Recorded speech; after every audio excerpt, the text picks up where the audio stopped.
Louvado seja nosso Senhor Jesus Cristo. Uma alegria poder estar com as lideranças da Renovação Carismática Católica da nossa cidade de Formosa, nesta tarde de convívio e de oração. Irei falar para vocês dois temas. O primeiro agora sobre a santidade e o segundo sobre a evangelização. Na primeira carta de Pedro,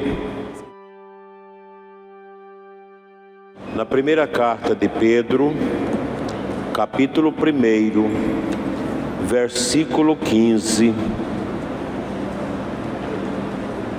o apóstolo nos ensina o seguinte: a exemplo da santidade daquele que vos chamou, sede também vós santos em todas as vossas ações, pois está escrito: sede santos, porque eu sou santo. O apóstolo cita o capítulo 11 do Levítico. O servo da renovação carismática é chamado à santidade, de modo muito particular, porque esta é uma vocação da Igreja. O Concílio Vaticano II, na Constituição Lumen Gentium, fala da vocação universal da Igreja à santidade. Ou seja, todos os batizados são chamados a serem santos. O batismo, bem como os sacramentos em geral, não confere a nós a santidade. Se eu sou batizado, o batismo não me fez santo. Nem o casamento, nem a ordem, nem a crisma, nem a unção dos enfermos. Os sacramentos são para ajudar o servo a buscar a santidade. Seria muito estranho se nós, ao receber o batismo, ficaríamos santos. Vocês estão chegando agora aqui pertinho de mim. Eu quero ver vocês aqui, que eu vou orar com vocês aqui.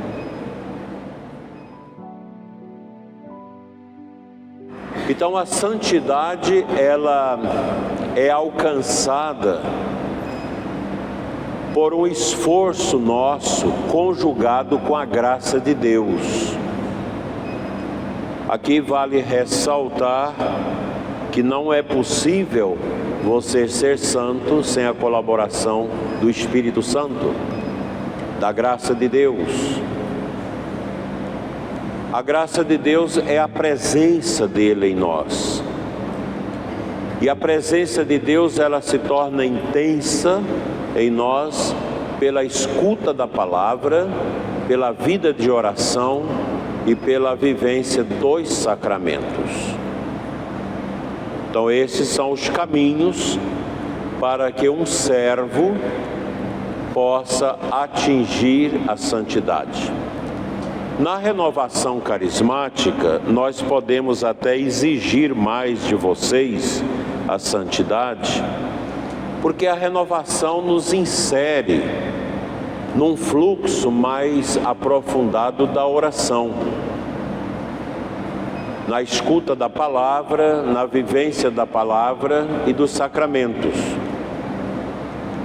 Então, nós temos instrumentos muito fortes para auxiliar-nos no caminho da santidade.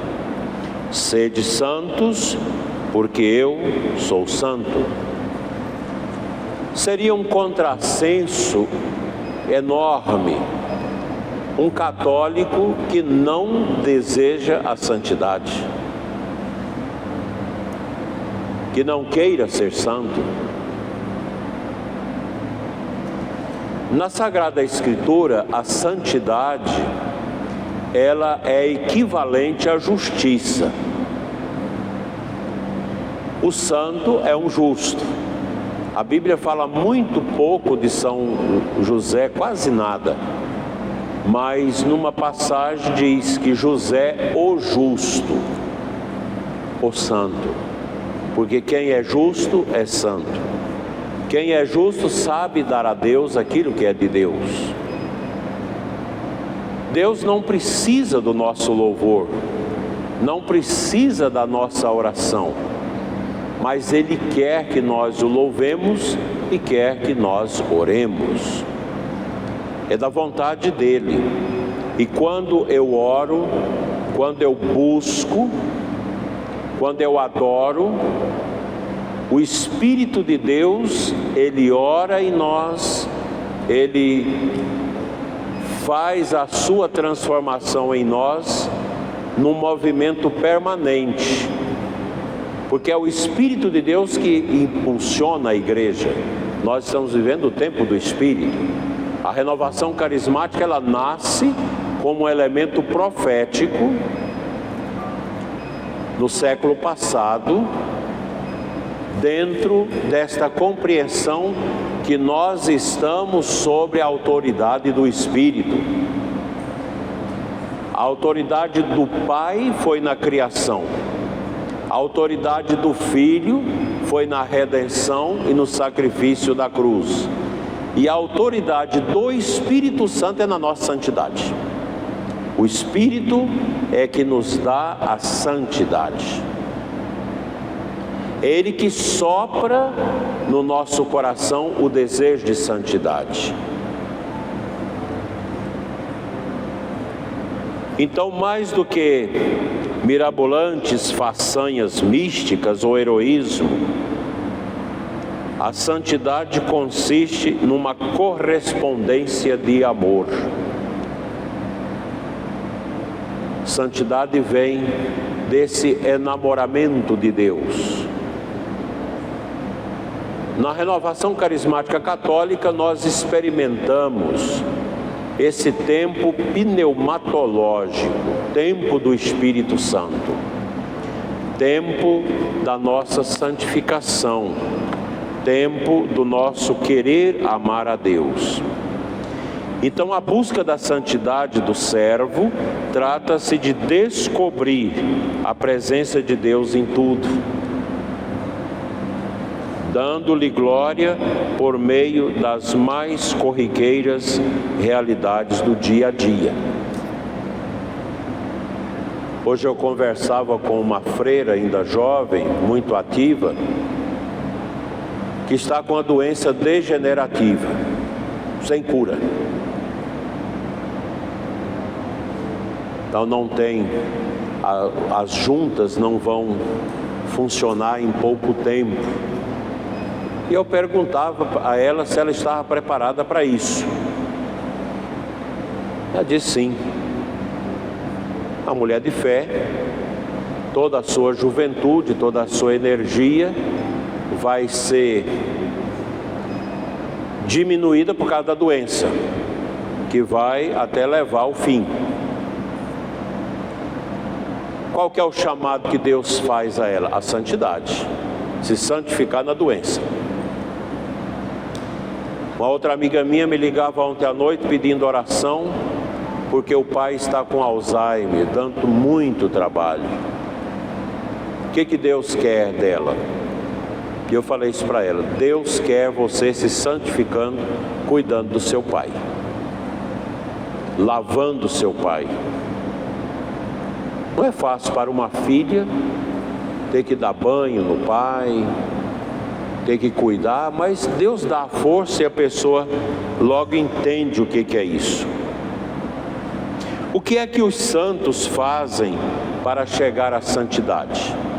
Qual que é o caminho que os santos fizeram para chegar lá e que nós também somos chamados a fazê-lo? Duas coisas. Por um lado, ficam longe de tudo o que os impede de entrar pelos caminhos da graça. e por outro dirigem-se diretamente a Deus. A santidade, ela vem desta amizade com Deus. E o amigo de Deus não vai onde Deus não está. É impossível você pensar que Deus está no carnaval, né? Será que Deus está lá no carnaval? Claro que não está. Um padre, um servo, uma pessoa de Deus que tem necessidade de carnaval, ele não sabe o que é a santidade. Mas não tem o mínimo de noção. Eu não posso estar nos ambientes pagãos, insolentes, ambientes que não têm a graça de Deus. Como que eu vou estar num lugar onde Deus não está?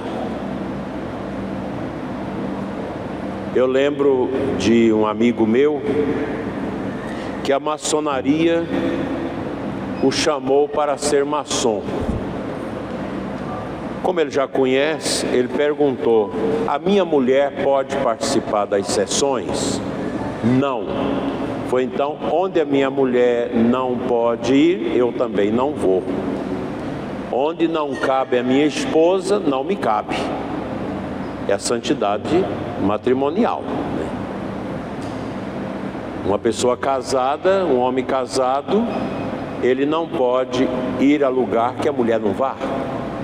E nem a mulher pode ir a certos lugares onde o esposo também não pode estar junto. Porque a santidade matrimonial, ela se faz no conjunto. É os dois que, unidos no altar por Jesus, faz uma caminhada a dois de santidade. No casamento vocês têm essa vantagem de um ajudar o outro na santidade. Agora, é muito doloroso, desses dias que a gente atende o povo, o sofrimento nos casamentos. Ora, o marido que não conta com a colaboração da mulher. Mulher pagã, mulher mundana, não gosta de Deus. Ora, o esposo que é um estrupiço na vida da esposa por causa dos seus pecados. É uma tristeza. Eu, como sacerdote, eu tenho que buscar minha santificação individual, eu sozinho. Mas vocês são casados, os dois. Por que não casou bem? Por que não soube preparar para o casamento? Desde quando eu cheguei aqui na diocese, já fiz uma meia dúzia de casamentos de jovens que fizeram um caminho de namoro cristão. Todos estão de pé, todos, e vivendo bem o matrimônio. Esse ano acho que tem mais uns 2 aí para fazer. A gente vai acompanhando os meninos, mas o Santíssimo é o lugar por excelência do namoro. O Santo Terço, meninos que de noite, em vídeo no telefone, ao invés de ficar namorando e fazendo pecado por telefone, rezam o terço. Não tem como dar errado esse casamento, mas não tem mesmo. É um casamento que vai dar certo, porque é um namoro cristão, um namoro no espírito. E os jovens da renovação que faz esse caminho, eles dão testemunho de bons servos e vão viver a vida toda no caminho da santidade. Onde Deus não está, eu não posso ir. Então o servo de Deus que quer a santidade, ele fica longe dos ambientes, das situações que o levam ao pecado, a distanciar-se de Deus. Eu não entendo como pessoas de Deus se unem à cultura de morte, por exemplo, se candidatando em partidos comunistas e abortistas, militando nesses ambientes. Não dá, é impossível, não tem como. Ou você serve à luz, à verdade e seja santo, ou você vai ficar pelo meio do caminho. Ah, mas eu gosto desse candidato, ele é abortista. Todos os que vão entrar na política, que estão vindo falar comigo, primeira coisa que eu pergunto: qual partido que você está afiliado? Se está afiliado em partido abortista, eu nem dou a bênção. Já falo, não vou te dar a bênção, porque eu não posso abençoar o pecado. Como é que você vai fazer pauta para uma agremiação abortista que apoia a ideologia de gênero, que não tem o mínimo de valorização pela família? E pode olhar a vida de quem está nesse caminho, inclusive de padres, de freiras que vão nesse caminho. Não prosperam, porque não tem como você ser santo num ambiente em que você concorda com esse ambiente e esse ambiente é contra Deus. Então, para você, servo, ser santo, você tem que estar num ambiente de santidade. Um casal me perguntava há uns 15 dias: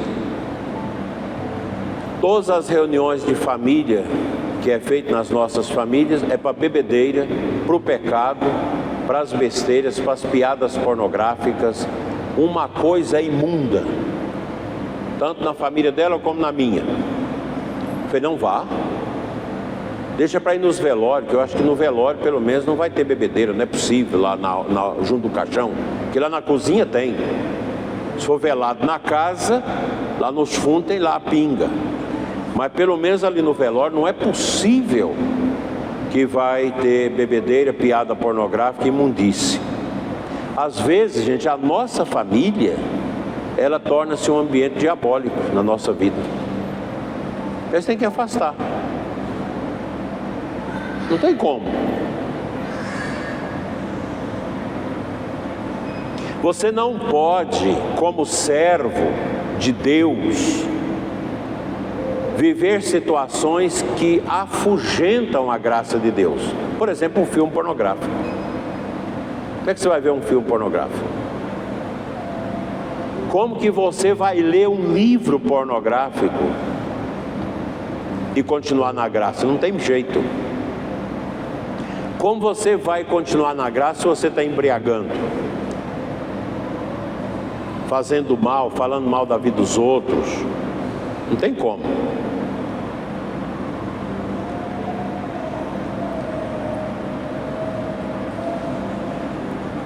Os que estão no caminho da santidade são os que buscam, antes de tudo, o reino de Deus. Mais pelo reino do que pelos seus próprios interesses.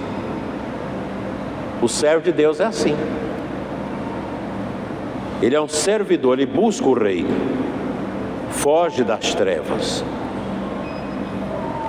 O servo que está no caminho da santidade está disposto a esperar o tempo que ele quiser, até o dia em que todo o resto lhe será dado por acréscimo.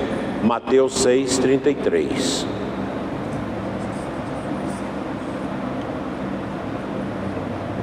O servo é a pessoa da esperança.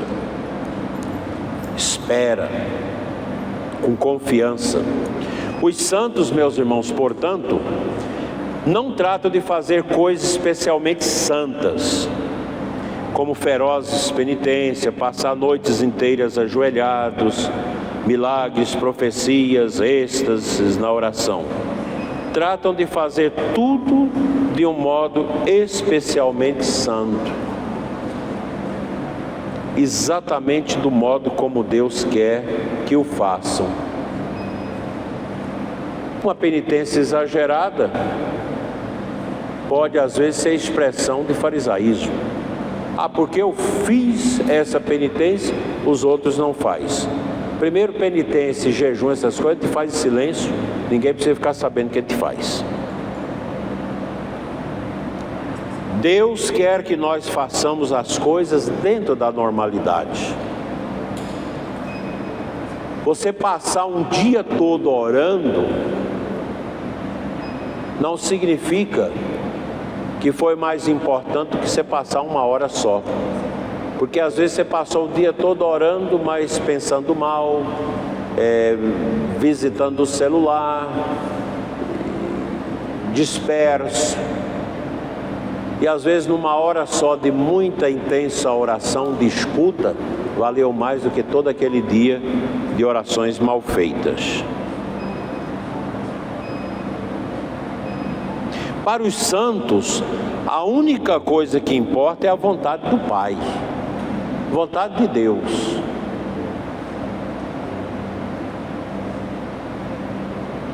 Eu lembro que nas direções espirituais com os casais de namorados, o que eu mais ensino para eles é que o namoro tem que agradar a Deus. Até onde que eu posso ir? Até onde você agrada a Deus. E os meninos aprendem.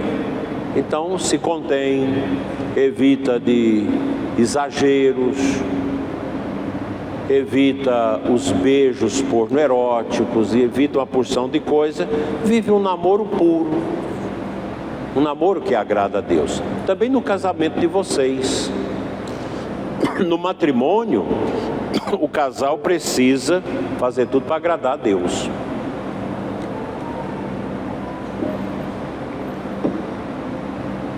Orar juntos, ler a Sagrada Escritura, rezar o terço, a sexualidade de forma a agradar a Deus,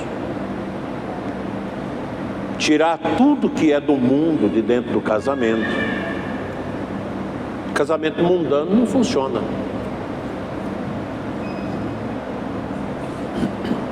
Eu quero celebrar o aniversário do meu casamento numa boate. E depois da boate a gente vai para o motel, passar a noite no motel. Mas isso agrada a Deus? Claro que não. Isso é um ambiente mundano. O que uma boate acrescenta na nossa espiritualidade? Não dá. Para a vivência do nosso matrimônio, a gente vai ter que trazer as coisas do sex shop, essa coisa toda, para incrementar o nosso casamento. Isso nem sempre agrada a Deus. Aliás, não agrada. Viver a vida normal. O que é a vida de um santo? Uma vida normal, vida ordinária. A vida do santo não tem nada de extraordinário, é ordinário. Agradar a Deus. Por isso que nós temos nos nossos cemitérios de Formosa milhares e milhares de pessoas santas, que a igreja não reconhece, mas são santas. A igreja reconhece alguns, mas há uma grande multidão de santos. Nós temos parentes que são santos, que estão no céu. Quantas pessoas que já me ajudaram na igreja, nesses 38 anos de padre, e que já estão no céu porque são santas. São muitas.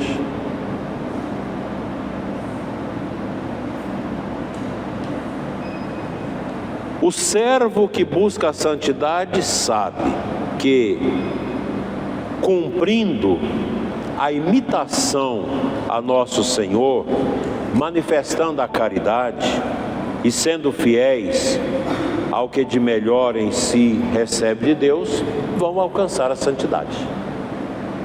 Imitar Cristo. Há pouco tempo eu recebi para oração uma pessoa de longa caminhada na igreja e revoltada com Deus. Até já faleceu, com câncer nos ossos, que é um dos cânceres mais terríveis, câncer nos ossos, muita dor. E a pessoa não conformava de passar por aquele sofrimento, porque sempre ajudou na igreja, desde criança, agora já em alta idade, também estava lá no Ministério da Comunhão, ajudando, mesmo sendo viúva, mas diagnosticada com câncer de ossos, em revolta. Como que um servo desse testemunha a sua fé? Enquanto está tudo bem, é fácil você ter fé. Mas nas horas difíceis, sobra você e a cruz.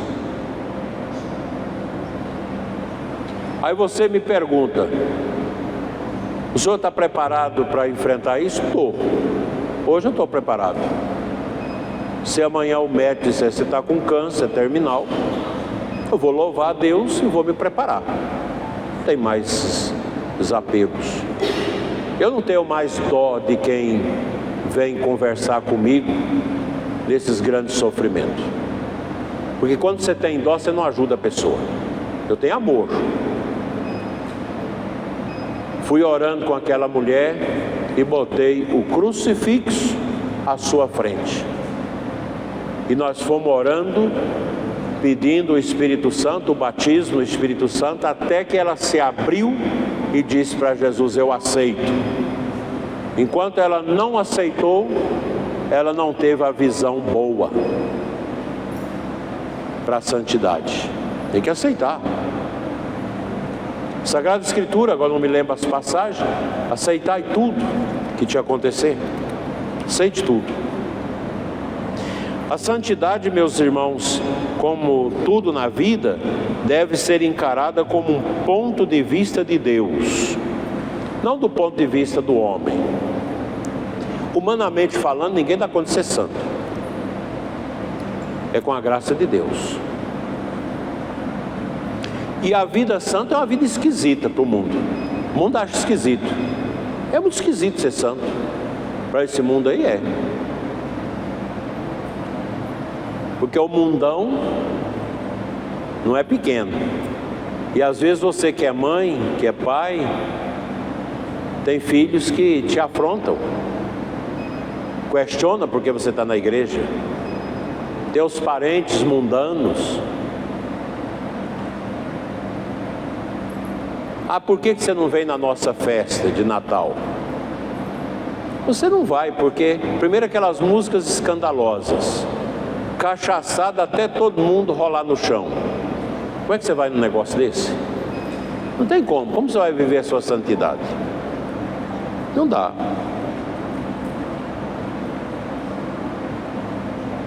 Porque nós viemos de Deus e existimos nele. Aqui precisa fazer a recordação do batismo no Espírito Santo. Todos aqui receberam o dom do batismo no Espírito Santo? Acho que sim. O batismo no Espírito Santo, ele torna a pessoa diferente. A renovação carismática foi um instrumento de Deus no início do meu ministério sacerdotal, que me permitiu a perseverança.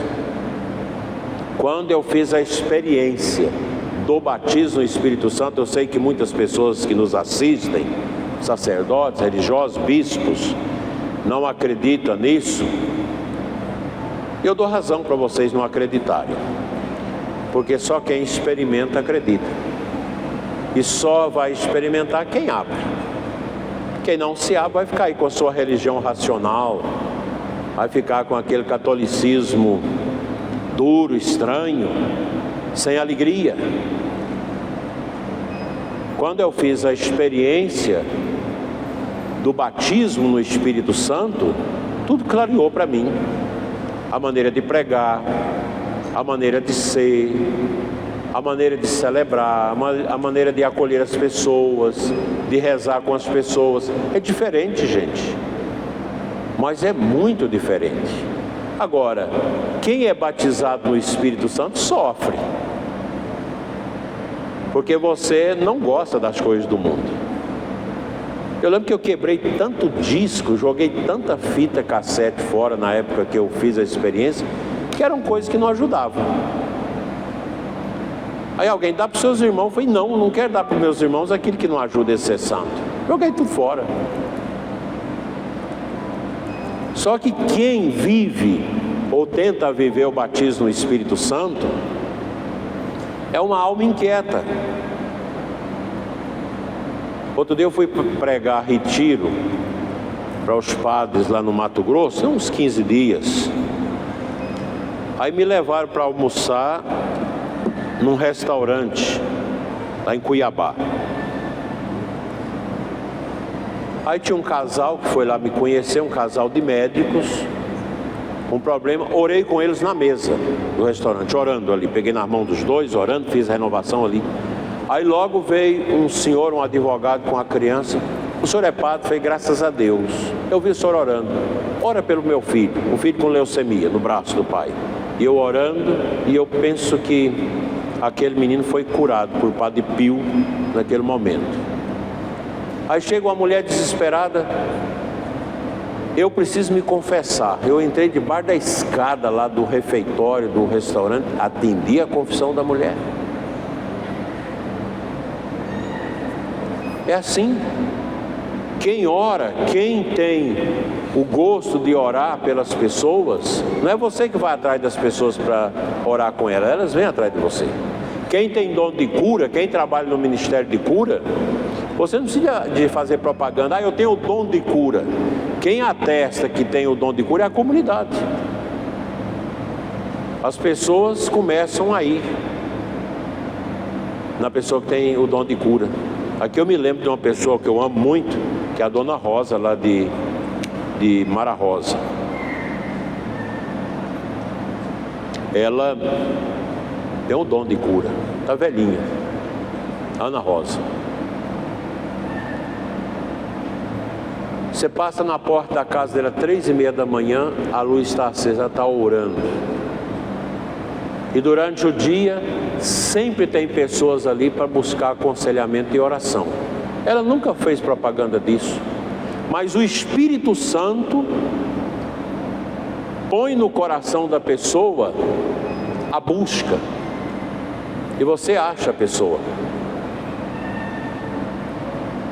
Quem atesta que um servo tem o dom de orar com as pessoas, o dom do aconselhamento, não é ele, é o Espírito Santo que manda as pessoas.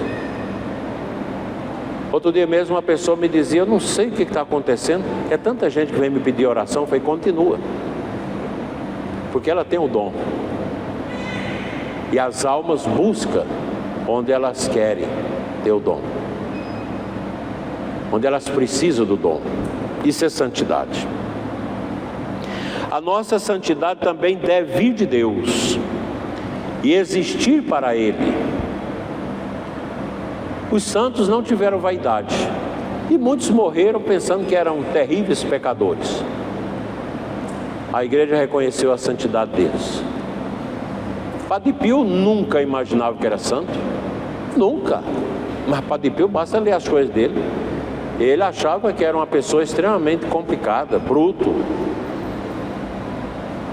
Padre Pio nunca imaginava que um dia seria beatificado, canonizado.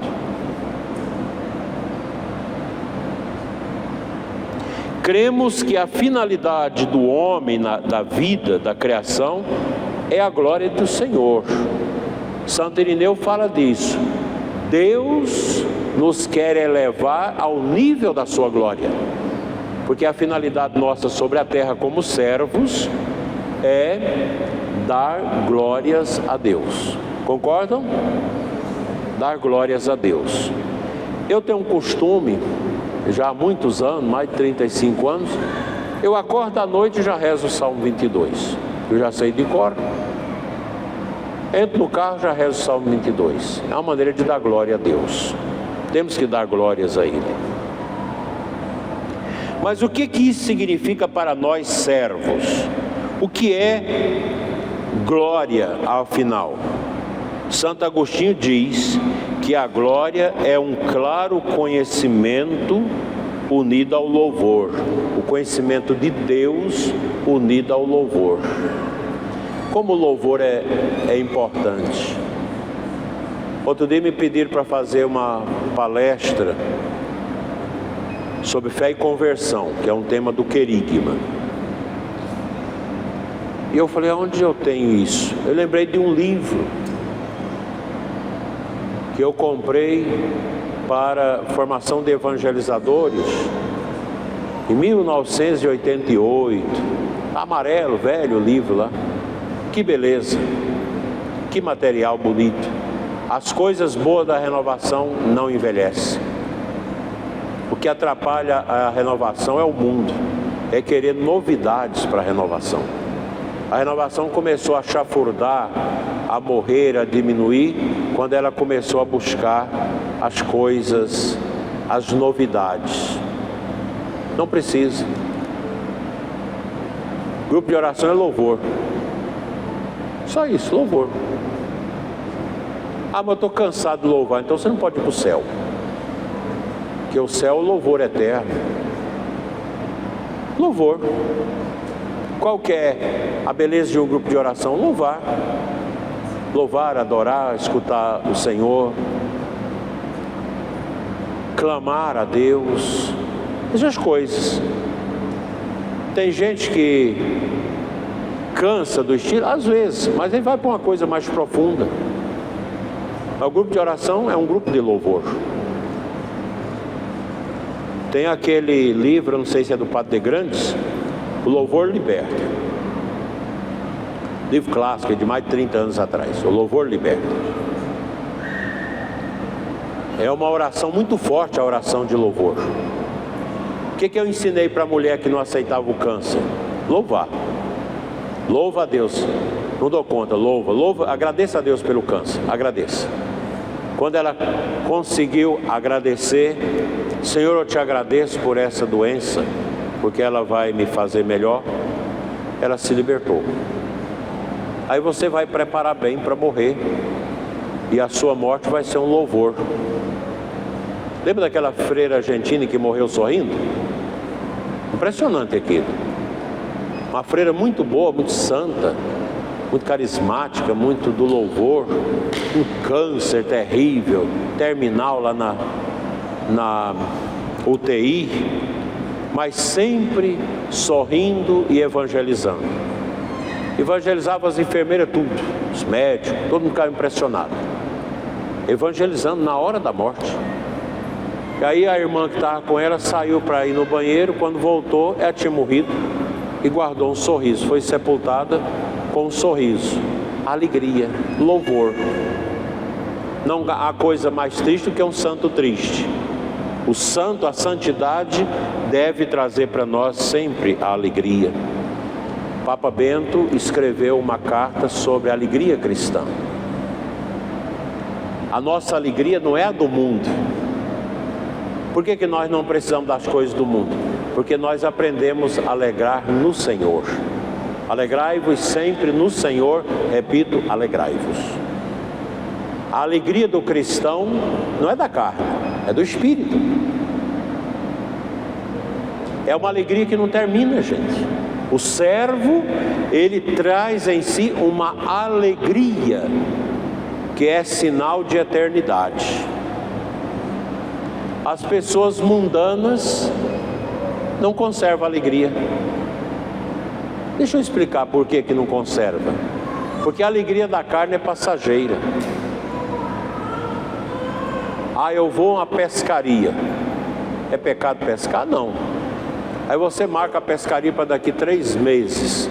E você fica contando os dias. Aquele entusiasmo para ir na pescaria, para comer lá na beira do córrego, etc. Aí chega o dia da pescaria, você pesca, no outro dia tem que vir embora. Você já vem cansado. A alegria passou. Passou a alegria. Mesmo que você trouxe um peixe grande. Passou a alegria. Agora, você vem para uma tarde de oração. Sacrifício, deixou até as coisas sem arrumar em casa, não deu tempo. Às vezes deixou alguém reclamando em casa que você vem para a igreja, você vem chateado. Chega que você reza, adora, comunga, te dá uma alegria no espírito. Isso ninguém tira. Ninguém. Mais do que simplesmente explicar o que é a glória de Deus, essa expressão nos diz o que temos de fazer em relação a ela, ou seja, a maneira que devemos glorificar a Deus. Louvar o Senhor na oração é glorificá-lo, é dar glórias a Deus. Servir ao próximo na caridade também. Ter paciência na provação também é glória a Deus. Querer seguir a Cristo e cumprir sua vontade é dar-lhe glória.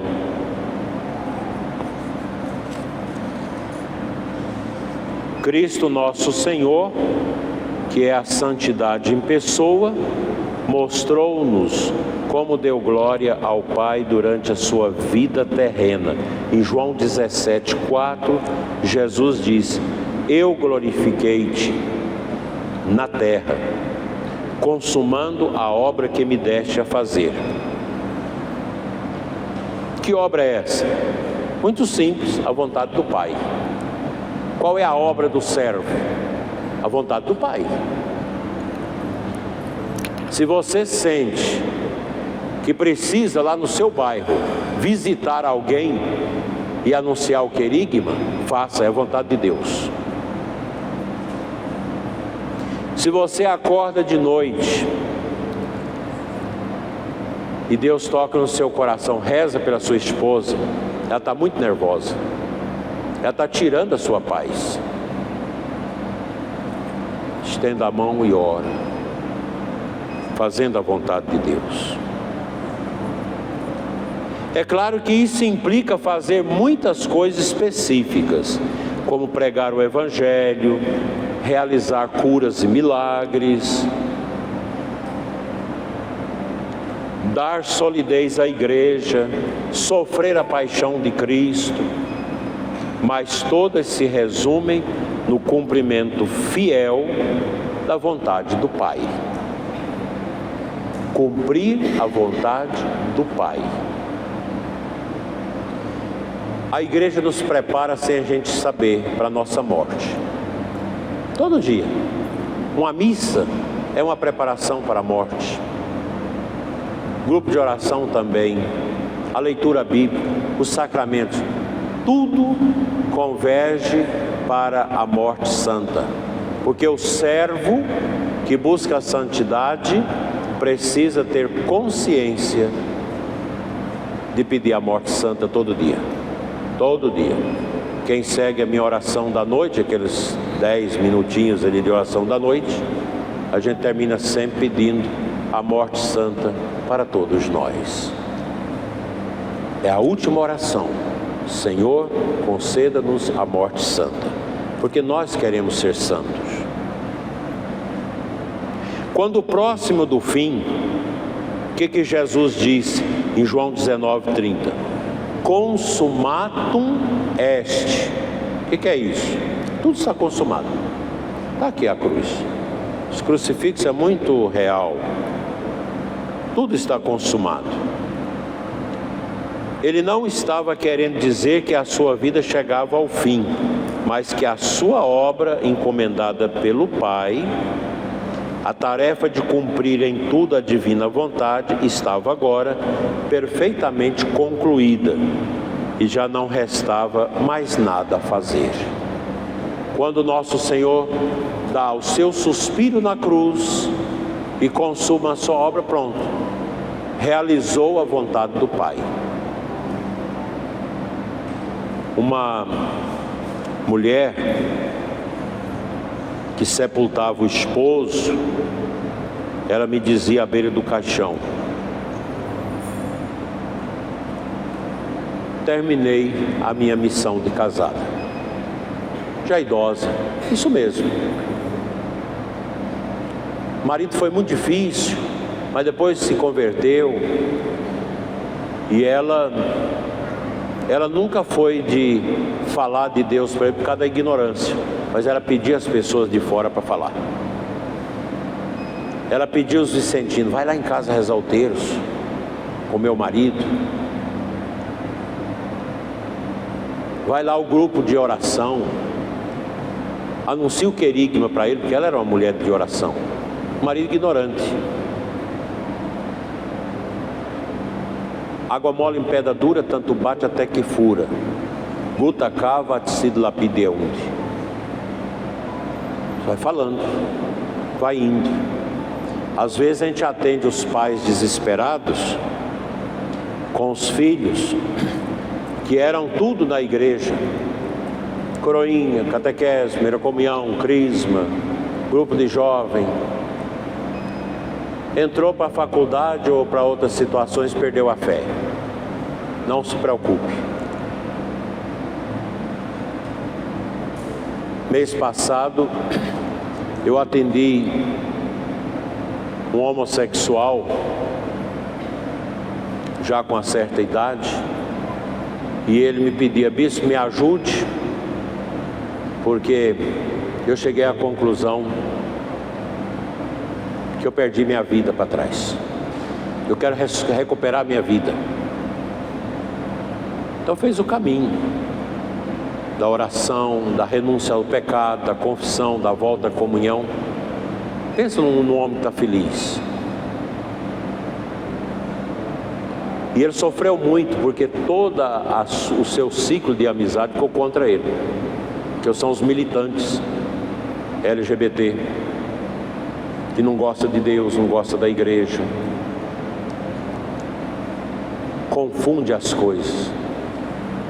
E ele agora diz: eu agora encontrei a paz, que deixou os vícios, deixou a maconha, deixou aquela vida ruim, está feliz e ajudando outros a deixarem. Vocês talvez não sabem, mas a igreja está construindo um trabalho com os homossexuais chamado Coragem, que nasceu nos Estados Unidos, já temos aqui em Brasília. O padre responsável já veio até aqui na diocese falar disso para nós, que é um grupo que trabalha a acolhida dos homossexuais que querem ser santos. E tem muitos que vão entrar na glória por causa desse trabalho. Viver a castidade, viver a santidade, viver o amor a Jesus Eucarístico, a Nossa Senhora. Olha, gente, isso não tem preço. A gente não concorda com o pecado, mas a gente ama o pecador. Às vezes os pais ficam desesperados porque a filha, o filho, revelou isso. Não é motivo de desespero, é motivo de orar. Orar. Com a oração tudo pode ser mudado, diz o Padre Jonas. Tudo pode ser mudado com o poder da oração. Você vai orando. Às vezes você morre como mãe, como pai, deixou os filhos tudo no pecado para trás. Mas eles vão se converter. Já começa às vezes quando vê a mãe ou o pai morto. Começa o remorso. Porque quando você evangeliza bem os filhos, e os filhos veem em você, pai e mãe, exemplo de santidade, eles podem até desviar, porque o diabo, ele trabalha 24 horas por dia, a gente não dá conta. O diabo entra, rouba, aí você fica naquele embaraço: onde eu errei? Você perguntar isso. Você tem consciência que ajudou? Tem. Então ora e entrega a Deus. Na hora certa, a pessoa faz a lembrança do tempo que era feliz com Deus e agora está na lama, onde ele vai descobrindo que aquelas amizades não são reais. Você acha que amizade de maconha, de prostituição, tem sinceridade? Não tem. Amizade do mundo, gente, é amizade do mundo, é só interesse. Comparsas. A gente vê nessas agremiações comunistas, eles não são amigos, são comparsas. Tudo comparsa. Tudo unido para roubar, para mentir, para desconstruir, para promover aborto. A melhor maneira de combater esse movimento horroroso de morte que está aí na sociedade é as mulheres católicas terem muitos filhos. Porque eles abortam tudo, não gostam de criança, vai morrendo, vai passando. Se a gente formar bem os nossos filhos, daqui 30, 40 anos, a gente começa a mudar tudo com os filhos de hoje. Eles não têm pressa, o diabo não tem pressa, ele vai na calada da noite, no passar dos anos, fazendo a sua obra como está agora. Ontem eu via um menino, um jovem judaico, judeu, e outro católico, que entraram numa universidade levando a bandeira de Israel. Apanharam, foram enxotados para fora da universidade. E eles falavam isso, esse é um povo que passa. É verdade. Porque essa gente não tem amor, onde não tem amor, nada persevera. Porque a santidade, ela está ligada à caridade, à justiça. Ser santo é ser amoroso. E o nosso amor, ele não é deste mundo. O servo da renovação carismática procura entender que o amor que ele ostenta não é um amor humano, filantrópico. É o amor ágape. É o amor que vem da cruz, que vem do alto. A nossa fé não é deste mundo. A santidade não pertence a esse mundo, porque nós obedecemos aquela palavra de Jesus que diz: vocês estão no mundo, vocês não são do mundo. O servo de Deus, ele é um cidadão do céu na terra. A família de Deus, a família que vive a santidade, ela é uma família do céu na terra. Ele não pertence ao mundo. Nós não somos deste mundo. Nós estamos aqui por um tempo de provação. A vida na terra é provação. Guarda essas palavras. Nós somos provados sempre. O santo é provado sempre. Basta ler a vida dos santos para a gente ver como foram as grandes e terríveis provações. Uma vida de São Padre Pio, de Santa Teresinha, da Madre Teresa de Calcutá, de São João Paulo II. Muito sofrimento. Que Nossa Senhora, a serva por excelência, nos ajude a viver como servos que buscam a santidade, agora e até na hora da nossa morte. Amém. Quem toca, vitória tu reinarás. Vamos ficar de pé. Quem quiser vir aqui para frente do crucifixo pode vir. Vamos orar.